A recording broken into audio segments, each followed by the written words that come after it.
Ang consumption ko at that time, siguro mga 2.5 packs. Parang yun ang pinaka-importante sa akin. Huwag ako maubusan ng sigarilyo. At kung naubusan ako at hindi talaga ako makalabas, ang gagawin ko lahat ng cigarette butts ko, uulitin ko sigarilyoin hanggang sagad sa filter. Kasi ang expression ng sexual addiction ko is yung bang nagfa-fantasize ka that you're having sexual intercourse with women other than your wife. And kahit na yung wife mo na nakahiga ka na dyan katabi mo, nagpa-fantasize ka na ibang babae. I didn't really like the effect that it had on me. But, I don't know, there was something about it that I liked. And I think it was that, parang that sense of being part of a group. So they accepted me. So I kind of liked that. I think that must have been it. Naging addict ako sa text clan nung before. Yung time na yon talagang doon ako natutong uminom, makapag-barkada sa mga ibang tao na hindi ko kilala. Kinitanan atong hisgutan, dinhilang sa kausawan, The 700 Club Bisaya. Musunod na...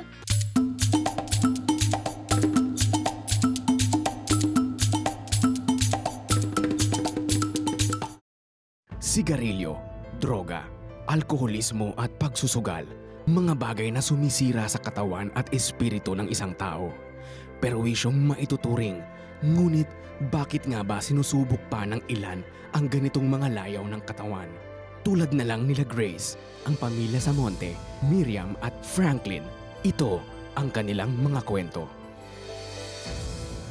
Bata pa lamang si Grace, nakikita na niya ang kanyang ama na naninigarilyo. Dahilan ito upang mahikayat rin siya. Sa edad na 17, sinubok na niyang manigarilyo. Bago matulog, naninigarilyo pa rin. Maski naglalaro ako ng tennis, naninigarilyo pa rin ako. Ang consumption ko at that time, siguro mga 2 packs, 2.5 packs. Parang yun ang pinaka-importante sa akin. Huwag ako maubusan ng sigarilyo. At kung naubusan ako at hindi talaga ako makalabas, dahil martial law, ang gagawin ko lahat ng cigarette butts ko, uulitin ko sigarilyoin hanggang sagad sa filter. It catches up with you. Makikita mo, hindi ka na pwedeng tumakbo pag-akyat ng isang hagdanan. Dinadrag mo na yung feet mo. Talagang mararamdaman mo yung sinasap, yung energy mo, no? Kasi yung paghinga mo, yung lungs mo, hindi na nakakakuha ng enough oxygen, no? Maramdaman mo yung weakening. Never did I ever have smoker's cough. Pero, ang laging tinatamaan sa akin, yung aking lalamunan. Sumasakit. Hanggang dumating na dumudugo. Dunukin ko lang laway ko, masakit na masakit. Na ayaw mo nang kumain, ayaw mo uminom ng tubig. So, nung naging grabe na, ayoko nang pumunta ng doktor. Natatakot na ako. Kasi alam ko na alam ko nang masama na Droga naman ang naging bisyo ng drummer na si Franklin Benitez. Dala na rin daw ito sa kanyang pagiging mapusok noong kanyang kabataan. Nakikita ko sa mga kaibigan ko, sa mga kapitbahay namin noong araw, pati mga kuya ko, na sabi ko, ba't kaya sila nagmamariwana, ganito? Hanggang sana na-curious lang ako, sabi ko, subukan ko kaya. Natuto ko magmariwana. Ngunit, ang inakalang laro-larong bisyo ay naging seryoso. Lalo na't nang matutunan niyang magshabu. Yung kaibigan ko rin, sabi niya, tikman mo to, okay to. Wala naman tama to eh. Nung tinikman ko yung shabu, sabi ko pa parang walang tama. Pero hindi ako napapagod, yung malakas ka, hindi ka nagugutom. Hanggang sa na-enjoy ko na siya. At saka dun, ang nangyari kasi, doon na ako nagre-rely sa shabu pag may mga problema ako. Ang nangyayari, mas dumidepende ko sa mga drug. Hanggang sa ang inakalang kasangga niya sa problema ay nagmistulang bangungot ng kanyang buhay. Dumating nga yung panahon na hindi na ako nakakatulog. Dahil sa shabu, na-depress ako. Hanggang sa dumating yung point na may hallucination, may mga audible voices na ako naririnig. Na kahit mag-isa lang ako, parang ang daming tao sa paligid ko. Sobrang dami ng boses na disturbed na talaga ako, hindi na ako nakakalabas ng bahay. Natatakot na ako lumabas ng bahay. Kung kapusukan ng kabataan ang dahilan ng pagdodroga ni Franklin, pagkasira ng relasyon sa kanyang asawa, ang naging dahilan naman ni Miriam para malulong sa alak. Totally devastated. Talagang litong-lito ko, wala akong trabaho, may 2 akong anak na susuportahan, palalakihin. Nag-iisa ko. Naging matalik na kaibigan ni Miriam ang alak upang makalimot sa kalungkutang nadarama. Meron pang time na dinadampot na lang ako dyan sa kalye dahil they have to bring me home dahil tulog na ako or wala na. Hindi na ako conscious. Tulad nila Grace, Franklin at Miriam, nasira rin ang pamilya sa Monte dahil sa pagiging adik ng kanilang ama sa sugal. Balasador sa kasino ang naging trabaho ni Mang Sebastian sa Las Vegas. Palibhasa'y sugarod na sa Pilipinas, kaya naging madali na sa kanya ang kalakalang ito. Katunayan, pinag-aral pa siya ng kanyang ina ng card dealing upang lalong maging eksperto dito.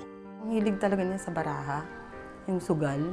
Ganun talaga, parang maligaya yata siya kung makapagsugal. Taong 1987 nung unang umalis si Mang Sebastian patungong Amerika dahil sa petisyon ng kanyang ina. Naging maganda naman ang naging takbo ng kanyang buhay dito. Subalit noong taong 1993, nabagong bigla ang buhay ng kanyang mag-iina na naiwan sa Pilipinas. Akala ko sa pag-alis niya na yun, akala ko nga talaga mabago ang buhay namin. Dahil, di ba, Amerika, pag sinabing Amerika, talagang parang mabilis ka agad ang pagbabago. Ay iba ang nangyari. Tuluyan ng nilamon ng baraha si Mang Sebastian. Di nagtagal, nakalimutan na rin pati ang kanyang pamilya. Pag tumawag kasi sabi niya, ganun ma, may problema ako kasi ganito. Kung ano na lang siguro ang dadahilan niya para hindi lang sa makapadala dahil wala na nga siguro talo na sa pagsusugal niya. Walang hinanakit na ako, parang sabi ko ano na kayong nangyari dito hanggang sa tuluyan na talaga na walang communication. Susulat kami, walang sagot. Ang pinagtataka ko, bakit hindi bumabalik ang sulat ko kung hindi niya natatanggap ay may return address. Hanggang sa tumigil na talaga kami ng pagsulat. Grabe partner, no? Kaning mga addictions ba? Ikaw, if ever, doon na ba kayo mga addictions? Kape. Can't live a day without coffee. What about you, partner? Sa manang imo? Honestly, sa una ka nang di ko katog until I watch television until 2 in the morning. Pero Wow. karon, yes, grabe kayo ko ka-addicted. But Grabe. karon, nausab na. Ansa Ako naman? addiction kaya akong Oo, asawa. may nang addiction ay nagundanga. You know, the Urban or Modern Dictionary defines addiction as a compulsive habit that people obtain through repetition. So, is addiction good or bad? This we will tackle in today's edition of Kausaban, The 700 Club Bisaya. Kasi madami ka talaga makikita sa Planet Romeo na pwede mong ma-meet ngayong oras na to kapag nangangailangan ka ng sex or nangangailangan ka ng companion. Musunod na, Mga igala namong Bisaya, narito na ang Kausaban na 700 Club Bisaya. kita na pong mga Bisaya karon ang bida. Mapapanood tuwing Sabado sa Cebu, Dumaguete, Iloilo, Bacolod, Davao, Tagum, General Santos at Zamboanga. Tutok na and be inspired every week dahil Posible ang Kausaban.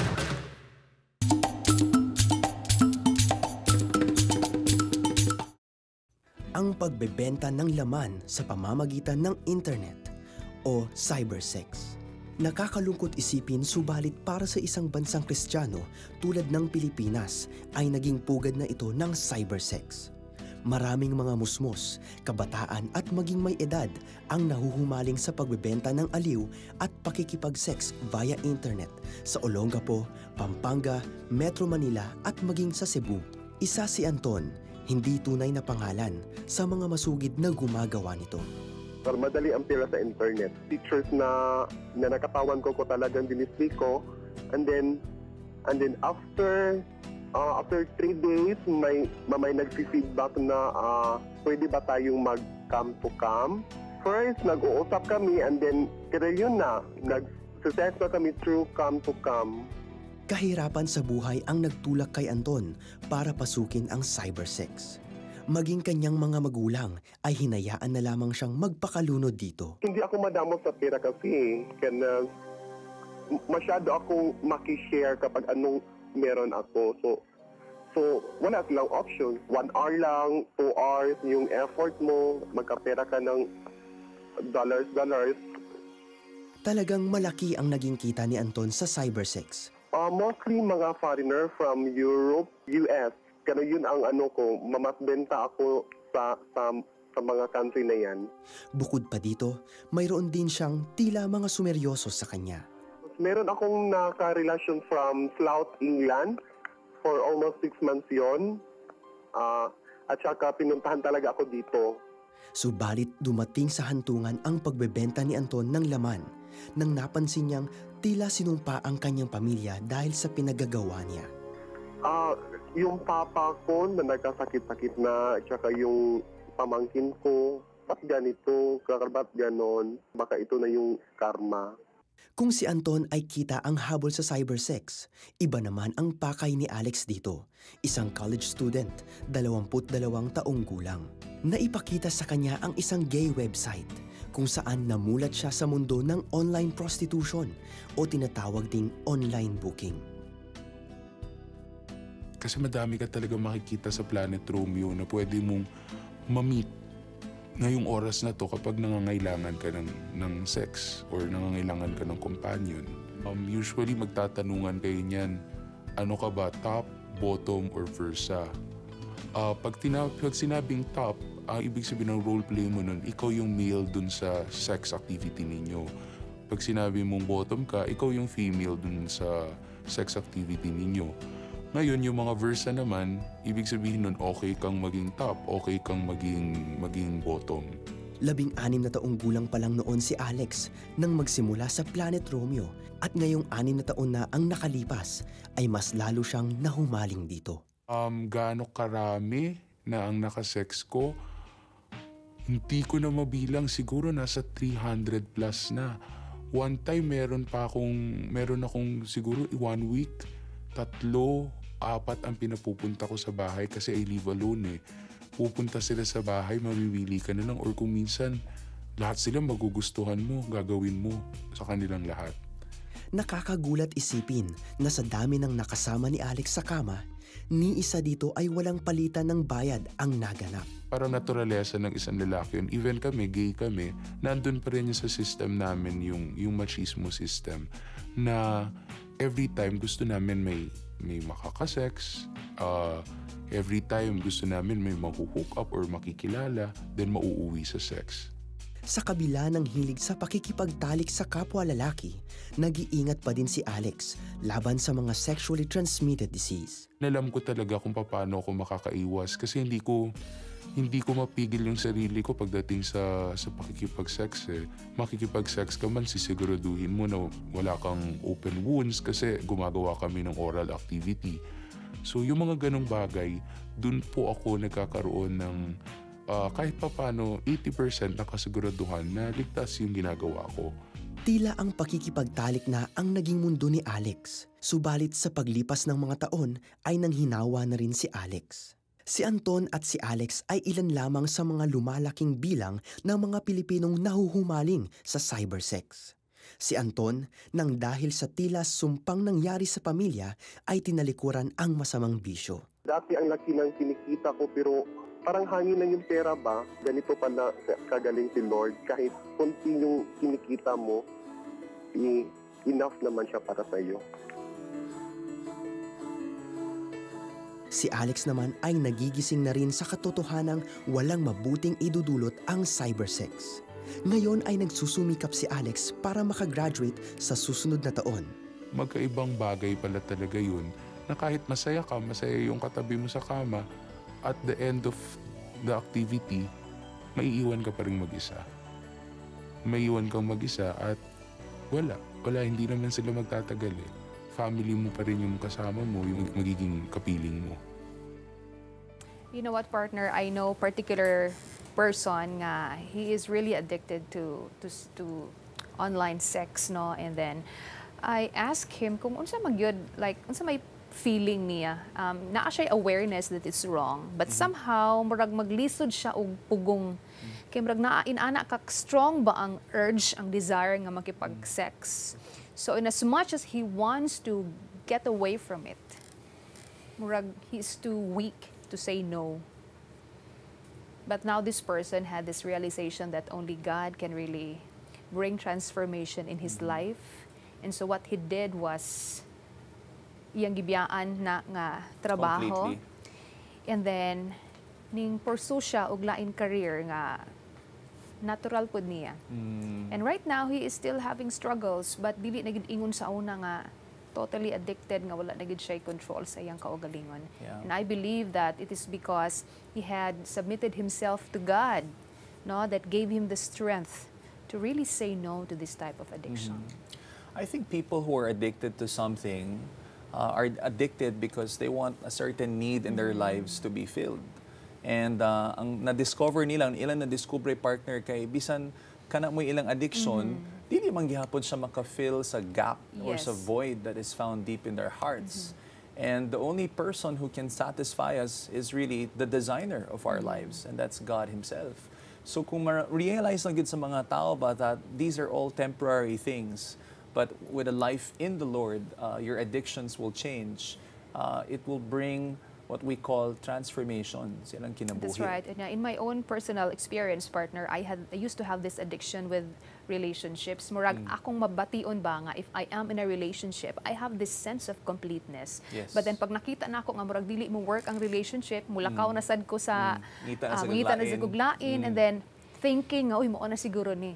But it is only when I found God nga nasatisfy gid ang akong desire ba for that longing nga okay, wala di ay lain maka-fulfill aning akong need for love other than God Himself. Right. And He really satisfies the inner longings of our hearts because He understands who you are.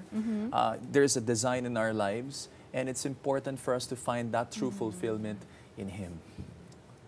Elders sa church, apan karga-karga paghihapon niya ang mga pantasya mahitungod sa sex. Giunsa kaniyang paglingkawas ni ining yang pagkagapos. Let's watch this.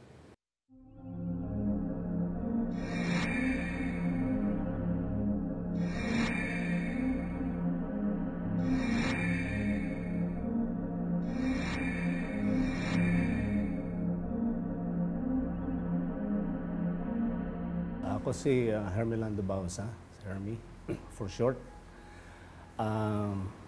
Mechanical engineer, nagtapos ako sa UP and nagturo muna ako ng 1.5 years sa UP at tapos nagtrabaho ako sa Caltex ng 32 years and nag-retire ako noong May 2002. Ang father ko, mabait siya, kaya lang wala kaming emotional bonding. Kaya ako po yung lumaki, hindi marunong mag-hug. Ang mother ko naman, medyo controlling, possessive siya. Nagpadala sa bahay ng Christmas card, babae. Binuksan niya yun. Hindi ka talaga maka-open up ng mga matters about the heart. Hinanap ni Hermie sa iba ang tunay na pagmamahal na di niya natagpuan sa loob ng kanilang tahanan. Inilihim niya sa kanyang mga magulang, lalo sa kanyang ina na meron na siyang isang babaeng itinatangi. So wala talaga akong naging ibang babae, kundi siya lang talaga. And despite that, there is that emptiness in you.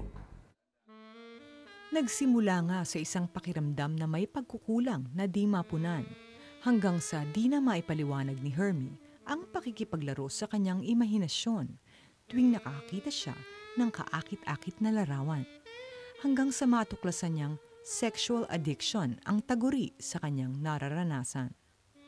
Hanggang sa maging establisado at respetadong engineer na si Hermie at napangasawa na niya ang una't huling naging girlfriend niya.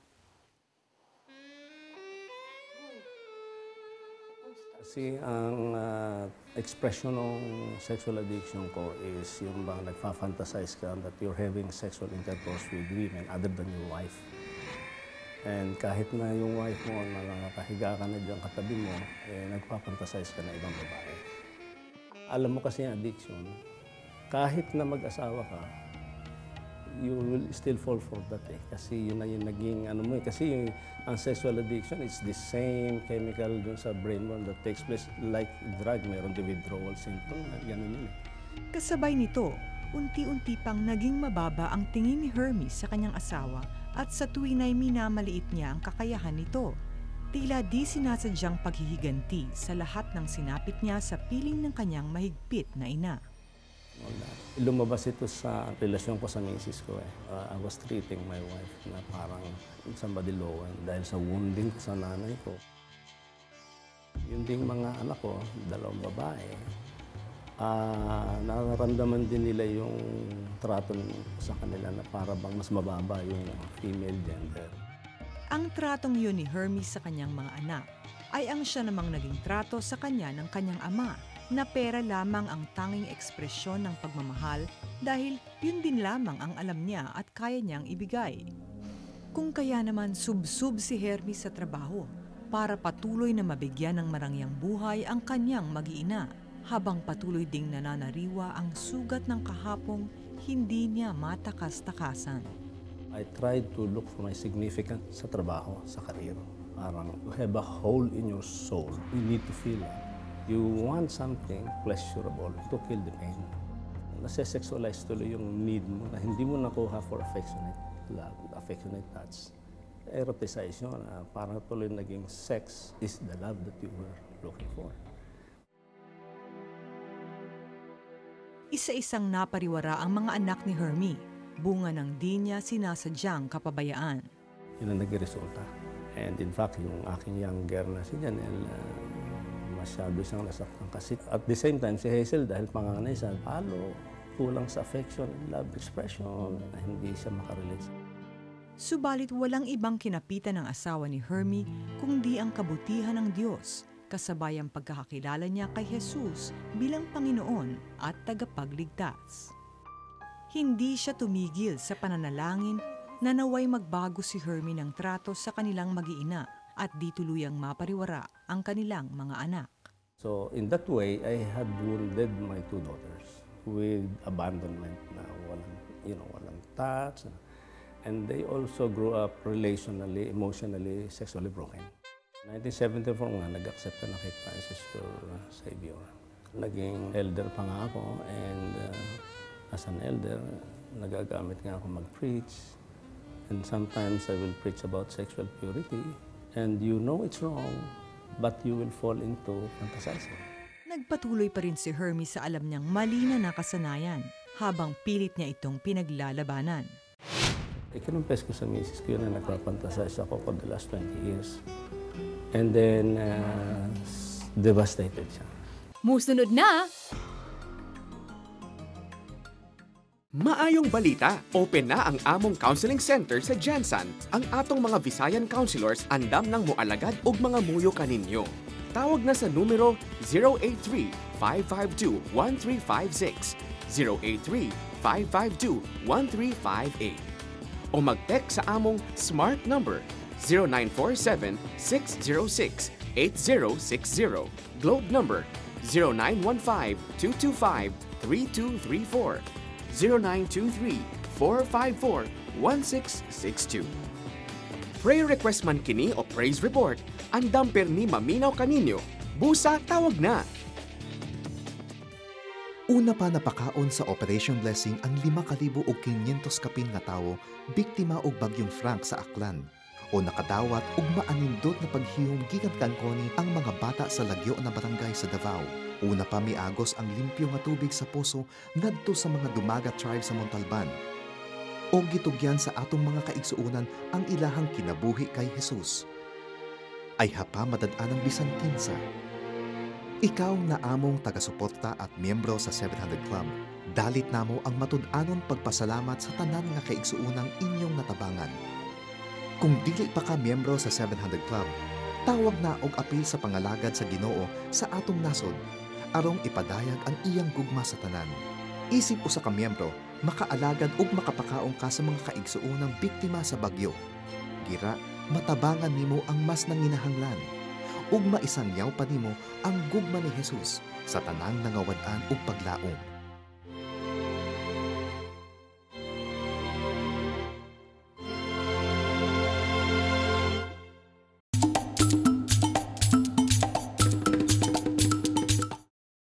Hanggang sa tuluyan na siyang humingi ng tawad at tunay na paggabay mula sa Panginoon. Ginawa sa akin ng Lord ay pinamukha sa akin the pain that I have caused my wife and my 2 daughters as a result of that addiction.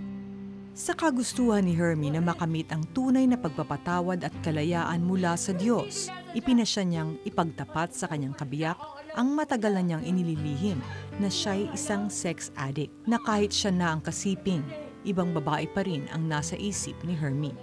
Kinumpes ko sa misis ko yun na nagpapantasize ako for the last 20 years. And then, devastated siya. Masaktan siya. Gusto na ako i-divorce. At the same time, gumawa rin ng paraan ng Lord na matanggal kami dito sa Pilipinas. Dahil year 2000 ay inassign ako ng company ko sa Sydney, Australia for a 2-year assignment. And there is where we found the Living Waters Ministry sa Sydney, Australia. I was led to just attend the 30-week Living Waters Healing and Discipleship course. Sinulat ko sa manual ko, yung question ko is, Lord, how come that my mind is so perverse that I can just look at a woman and fantasize about her? Waiting ka nang asa ng Lord. Pinaalala sa akin yung memory. I was 6 years old, na isang tanghali ang tapat. I knew that my parents were inside the room. Sinilip ko, nakita ko ang parents ko, having sex. Doon sa Living Waters, ang proseso kasi ng healing doon is nag-i-start yun sa talagang nagko-confess ka, open up. And then there is actually prayer ministry. Hindi yan counseling, hindi advising, but you seek the Holy Spirit. May indication ng transformation is when I hug my daughters, they could feel that there is love. Dati, alam mo naman, lumaki ko, hindi marunong mag-hug, but pag-hug kong gano'n sa kanila, nararamdaman nila yung the devil is love. Dad, may love na sa hug. And then ang wife ko naging mas closer kami, naging mas open ako. Dati kasi sabi niya 29 years hindi kita kilala kasi hindi ako nag-open up, hindi ako nag-share na. To the point na in our prayer, my wife could already thank God na binigay ako sa kanya. Pero dati, wala na. Kasabay ng paglimot ni Hermie sa lahat ng pangit niyang nakaraan, tahimik din niyang pinatawad ang kanyang mga magulang kahit matagal na silang namaalam. Ang pinaprocess ng Lord, yung mga emotional wounding natin sa soul.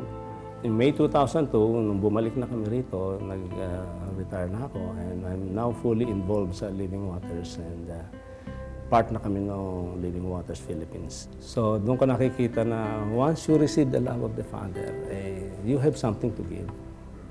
And that hindi ka na pupunta sa sex para ma-fill up yung love need mo na deficit, kundi sa Kanya talaga. And then, doon ko nakita na dito sa healing ng aming family, nakita ko yung fulfillment ng Malakay 4, 5, and 6 na He will turn the hearts of the father to the children and the children to the father. Otherwise, the earth will be cursed. For those who are struggling with sexual brokenness or sexual addiction, there is hope in Christ. And the healing really is the work of the Holy Spirit.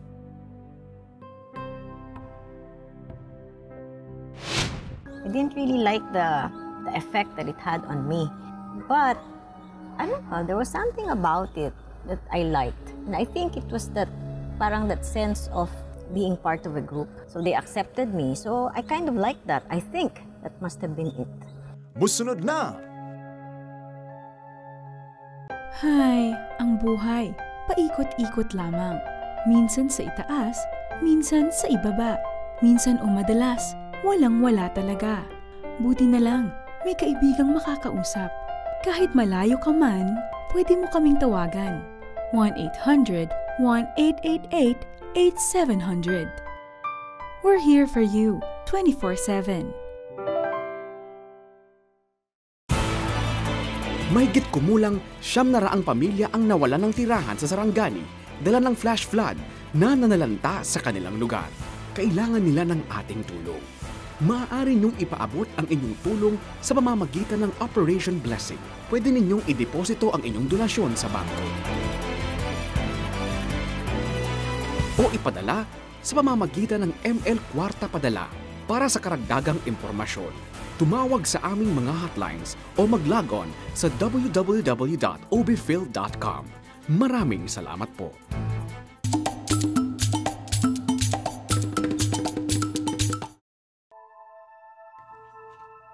Bata pa lamang ay achiever na sa eskwela si Josefina Reyes. Sa pag-aaral niya ay binuhos ang kanyang oras upang makuha ang atensyon ng kanyang mga magulang at ng ibang tao. Pakiramdam niya ay di siya halos mapansin ng mga magulang dahil gitna siya sa 4 na anak. When I got to grade 3, I topped my class. And I guess I must have seen how that pleased my mother, na nagustuhan ko ba yung recognition. So, and then after that, I just made it a point to top my class every year. And I did, almost every year. Bagamat naging valedictorian, may kulang pa rin siyang nararamdaman sa kanyang katauhan. Hindi yun napunan ng mga medalya. Ang kakulangang nararamdaman sa buhay ay napunan ng magkolehiyo siya. Nagkaroon ng mga barkada at doon nabaling ang kanyang atensyon. Subalit ang inaasahang kapunuan sa buhay sa piling ng mga barkada ay nagtulak lamang sa kanyang kapariwaraan. Sa barkada niya nasubukan ang droga. And the first time that I tried it, I didn't really like it. I didn't really like the effect that it had on me. In fact, I was crying. I think for 4 hours I was crying. But I don't know, there was something about it that I liked. And I think it was that sense of being part of a group and belonging to a group. So they accepted me. So I kind of liked that. I think that must have been it. Kapag sabog sa droga, nawawala sa tamang pag-iisip si Josefina. Ang dating inosenteng babae naglaho na parang bula at napalitan ng isang taong walang kaayusan ang buhay. So tumagal yung addiction ko. From one drug to another, I must have tried almost everything that was available then. I lost interest in school. I started, dropping subjects, not taking leaves of absence. So much so it took me, 13 years to finish a 4-year course.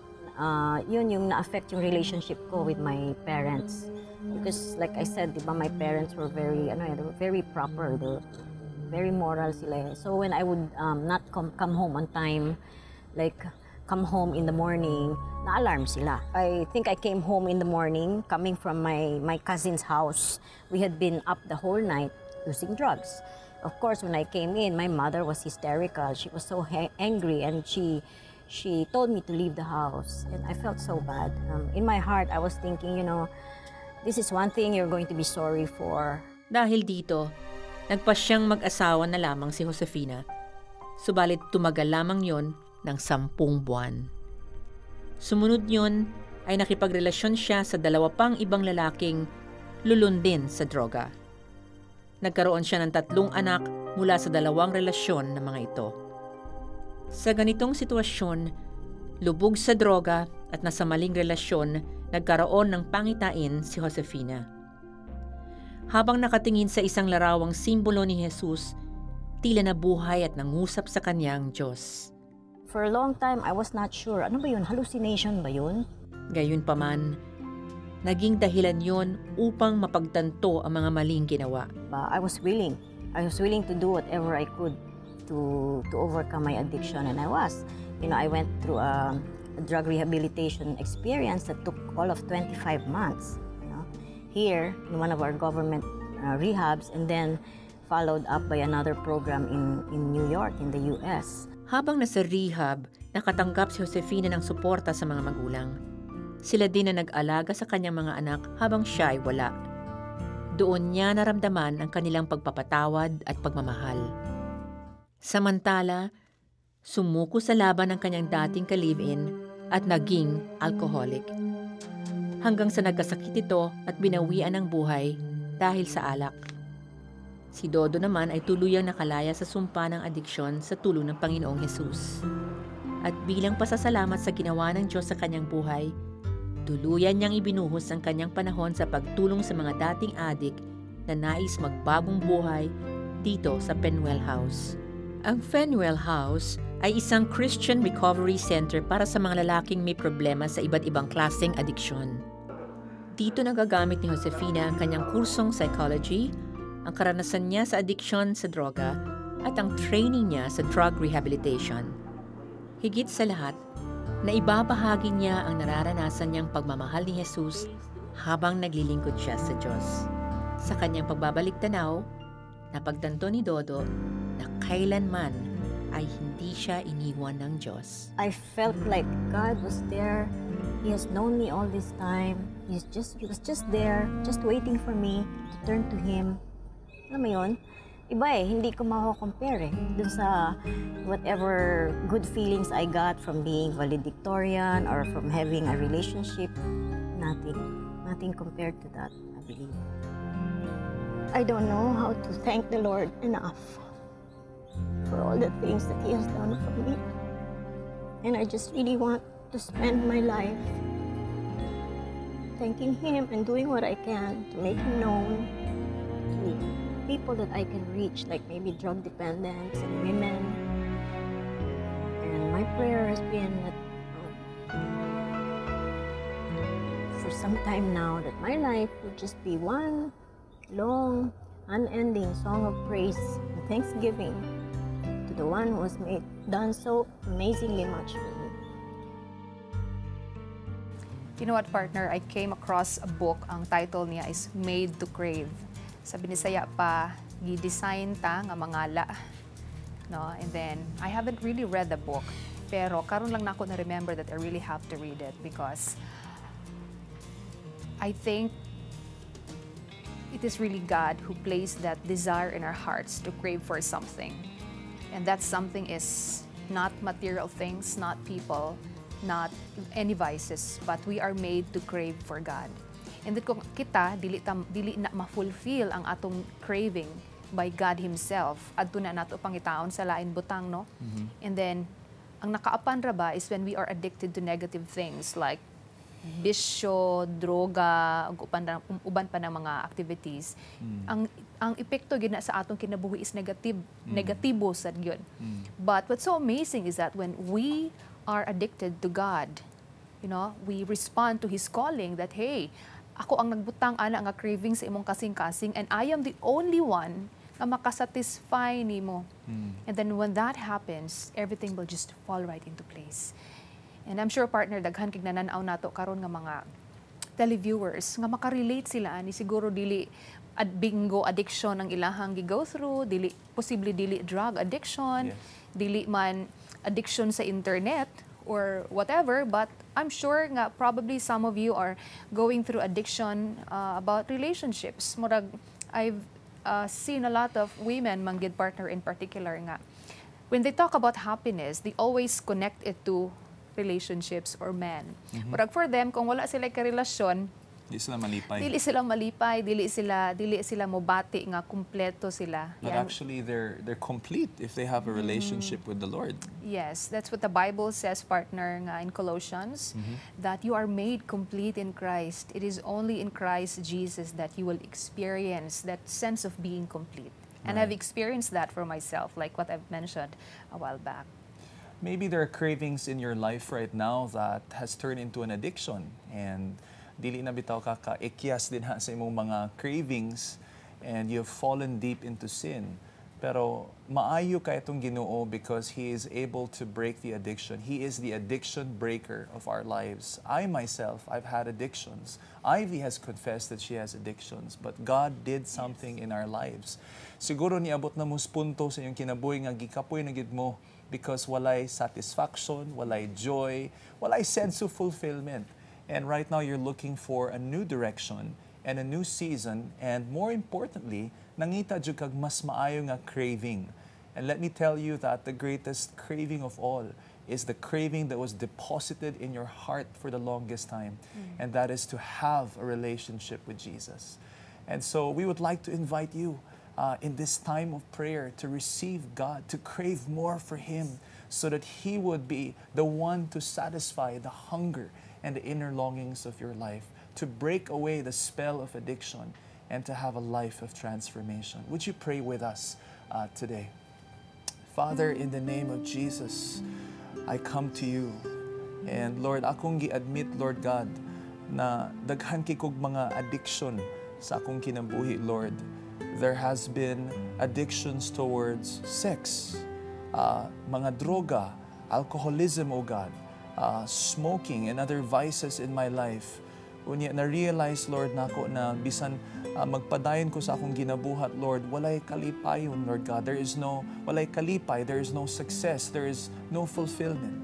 But today, Lord God, I come before you in the name of Jesus. Ibiya na nako tanan, Lord, to let go of these addictions that I may enter into a relationship with you. Lord, I pray, pasaylui ko, Lord, sa tanan akong mga sala. Forgive me, Lord, for all the addictions and the false cravings that I've had in my life to satisfy the wrongful desires of my flesh. And I pray, Father, in the name of Jesus, that you will give me such a strong craving for Christ. Today, Lord, I'm asking you to enter into my life, to place a new addiction, Lord, in my heart for you, more than anything else that this world can give. And I pray, Father, that my life will be changed, that the past, Lord God, will not affect my future. Ug sukad karong adlaw, Lord God, ang akong mga nabati kaniadto, Lord God, will be a lesson that I can teach to other people aron maka-break away sila, Lord, sa ilang mga struggles ug sa ilang mga addiction, Father. Thank you, Lord God, that today is a new day. I'm entering into a new season in my life, Lord. Thank you that it is you that satisfies the inner longings of my life. Salamat, Lord God. In the name of Jesus, I pray. Hallelujah. Amen and amen. If you are making God your new addiction instead and saying yes to His good, His perfect, and His pleasing plan for your life, palihog lang, i-text oo space kausaban ug i-send sa atong mga numbers that are flashed on your screens right now. Honestly, we would be so happy to hear the good news that you have made Him the Lord of your life. Kung niampo mo with us, ayaw pag-undang din ha, as what Adrian said, call now, because living a life for God is more than just praying a prayer. It is learning what God wants for you, belonging in a certain group that can teach you about Jesus and how to live a good life. Ug sa mga katong naapay mga struggles with certain addictions, we would like to pray for you. Aduna mi mga prayer center which you can call or text 24/7. Naami pirmi counselors na ka-standby round the clock, mabagyo man o ma-holiday. Ayaw pagduha-duha ug tawag namo. Your freedom from your addiction may just be one phone call away. Mubalik ang kausaban, busa diha lang mo.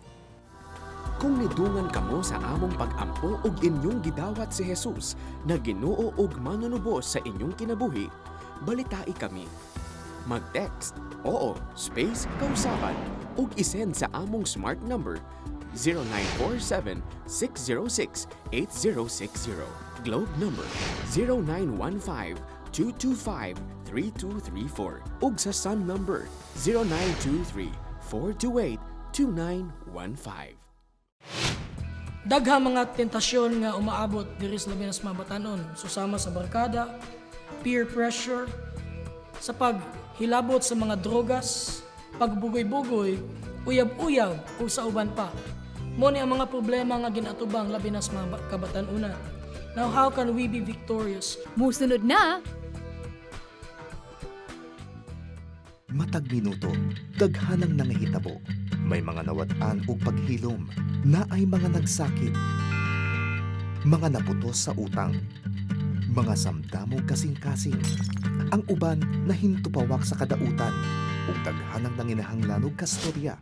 Bisan unsa pa ang panghitabo sa imong kinabuhi, ania ang 700 Club Counseling Center. Andam na maminaw kada minuto sa imong kinabuhi. Tawag na sa 1-800-1888-8700. Toll-free. We're here 24/7. Ivy and I would like to thank the following sponsors: SM City Cebu, Gems and Designs by Premium Concepts.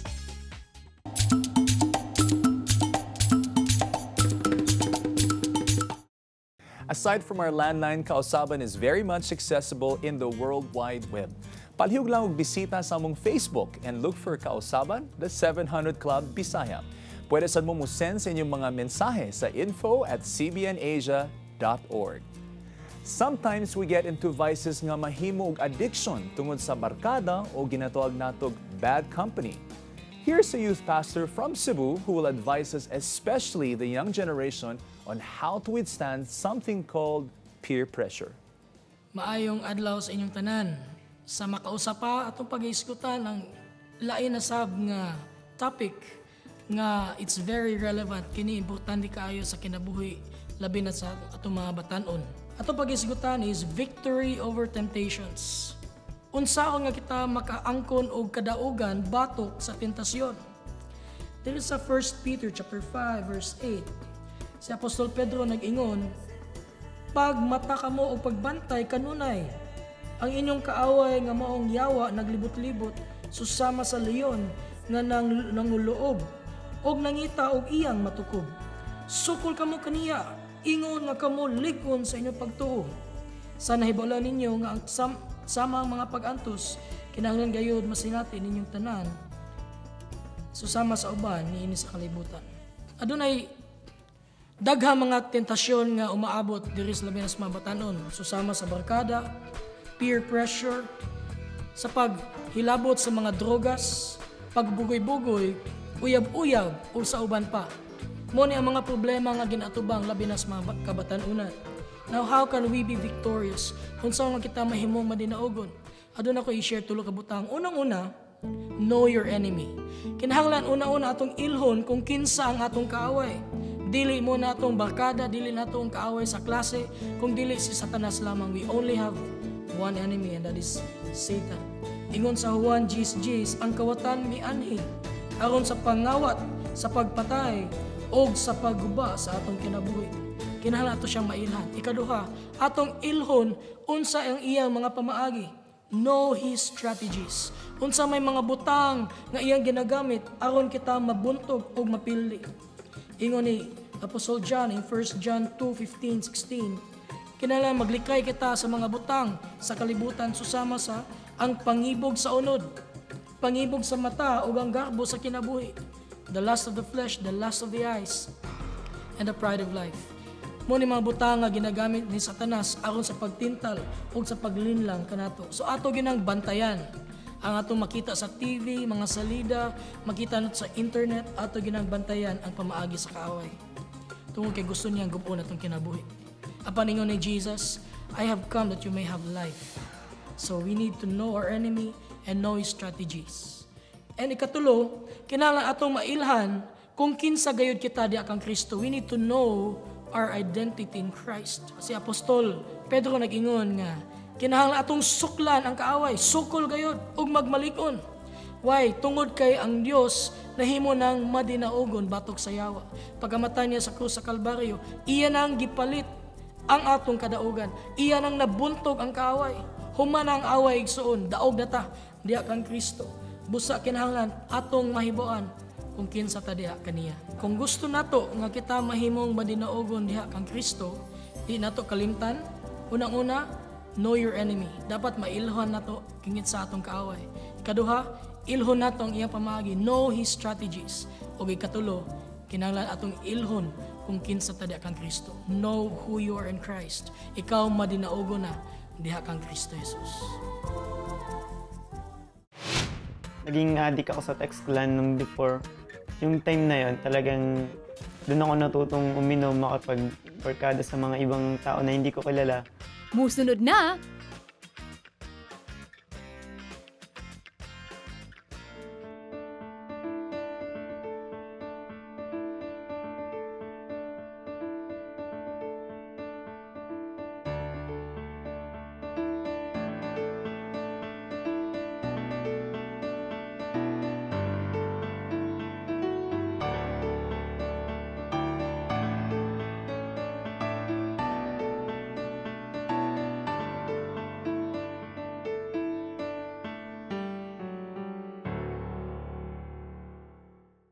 Adrian and I would like to thank the following sponsors: SM City Cebu, Gems and Designs by Premium Concepts.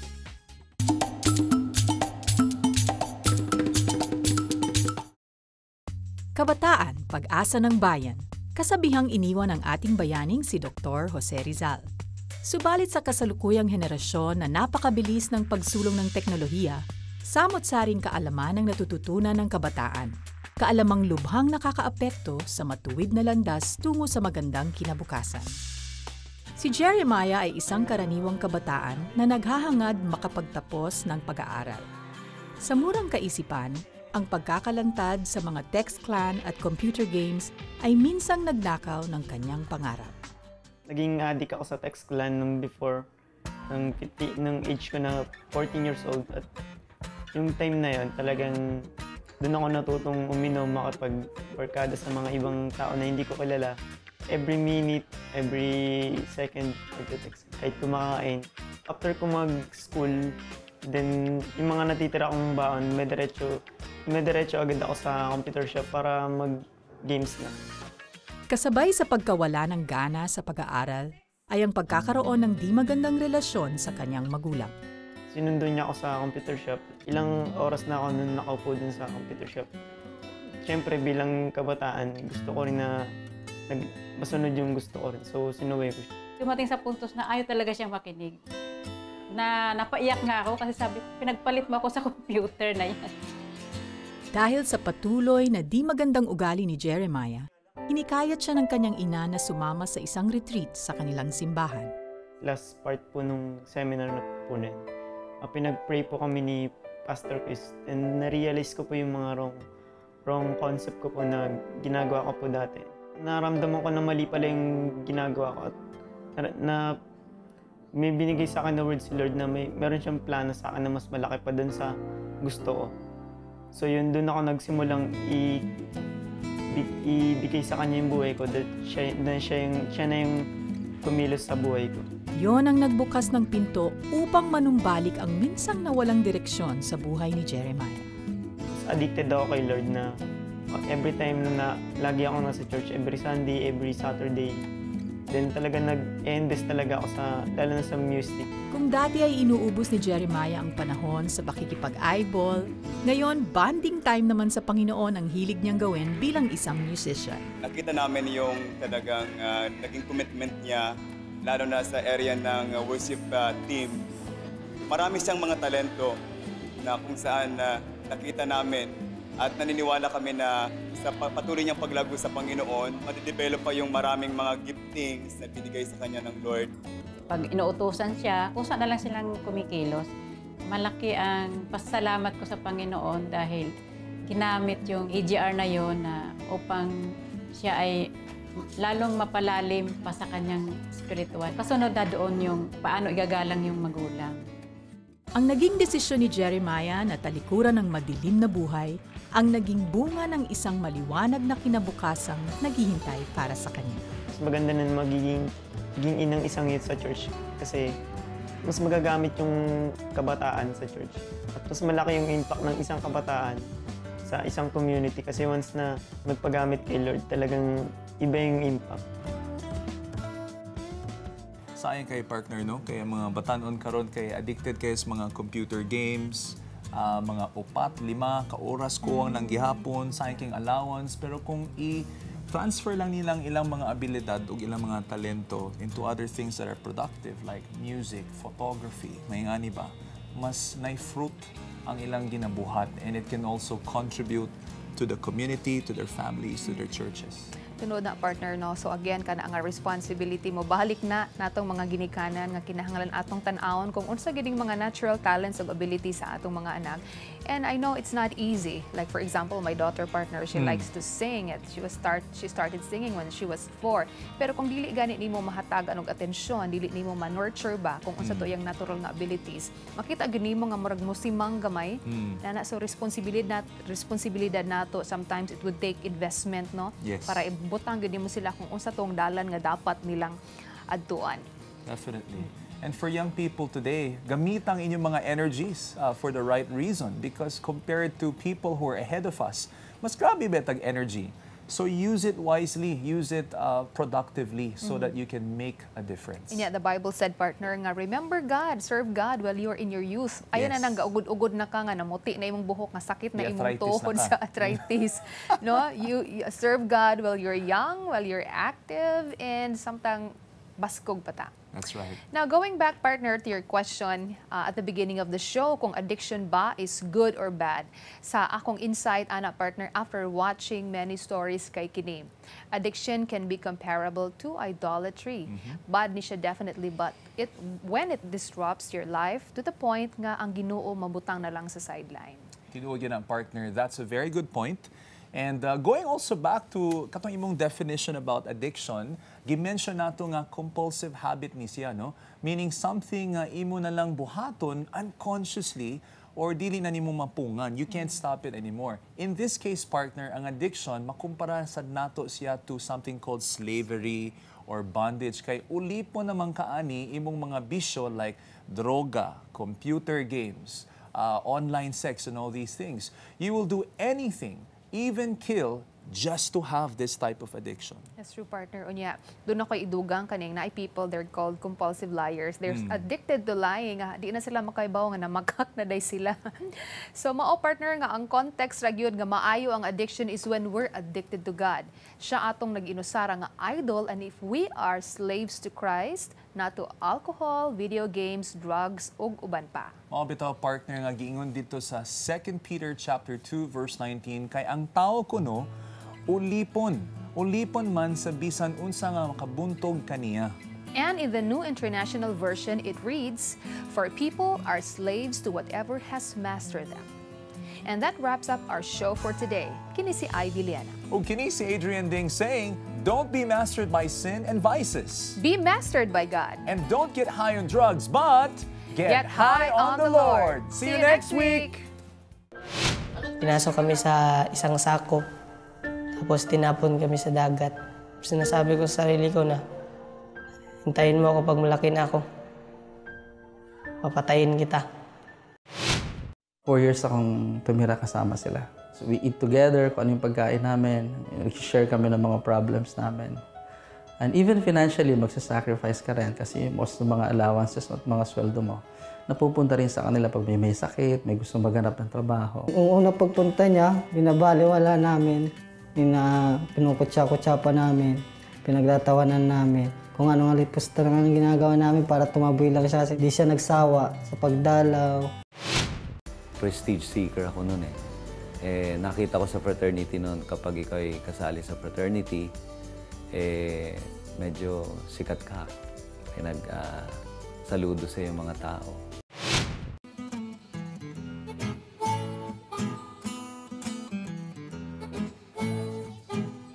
Sa harap ng matinding kahirapan, madali tayong mapanghinaan ng loob o mawalan ng pag-asa na makakaraos pa tayo. Pero dito sa Purok 10, Barangay 39, Washington, Davao City, may isang samahan na pinatunayan na hindi totoo yan. Tara, kilalanin natin sila. Kinitanan atong hisgutan, dinhilang sa kausawan, The 700 Club Bisaya. Sunod si Mana na.